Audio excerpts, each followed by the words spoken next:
Certo, beh, diciamo che questi eventi così catastrofici, grandine, che danneggiano autovetture, purtroppo non solo le autovetture, pensiamo anche ai tetti, le coperture delle case, ma anche ai pannelli fotovoltaici, sono sempre più frequenti. Quindi il consumatore deve mettersi nell'ordine delle idee di assicurare questi beni per evitare, di dover poi sborsare parecchie migliaia di euro per ripararle le autovetture come appunto i pannelli, i tetti e quant'altro.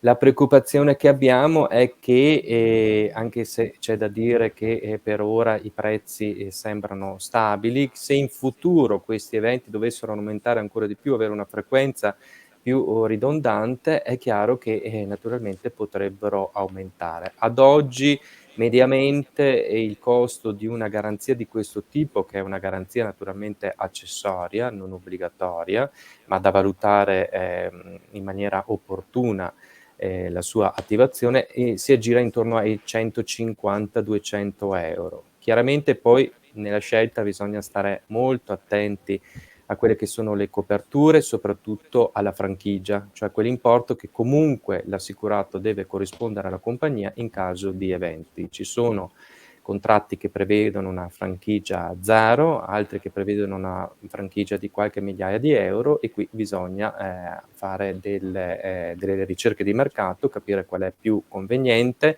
e capire qual è la copertura migliore per evitare questi, eventi Certo. dannosi. Quindi quando noi andiamo a stipulare un'assicurazione per il cappotto della casa, insomma per il fabbricato, sappiamo che comunque quelle sono obbligatorie, ma sono obbligatorie anche quelle per l'auto, quindi dobbiamo considerare, nel caso prendessimo una grandinata fortissima sulla nostra auto, dobbiamo considerare la franchigia, cioè quindi quanti soldi dovremo sborsare nel momento in cui portiamo l'auto in carrozzeria. Eh certo, però attenzione perché non è obbligatoria la, copertura per gli eventi atmosferici o come gli altri eventi, pensiamo a quelli vandalici. È una, copertura accessoria e quindi bisogna, assicurarsi che sia compendiata nel proprio contratto oppure sottoscriverla con la propria compagnia di assicurazione o qualche altra compagnia. A tal riguardo, tra l'altro, esiste un servizio gratuito e, istituzionale, perché dell'IVAS, cioè dell'Istituto di Vigilanza sulle Assicurazioni, che è un sito comparatore, il cui indirizzo è preventivas.it,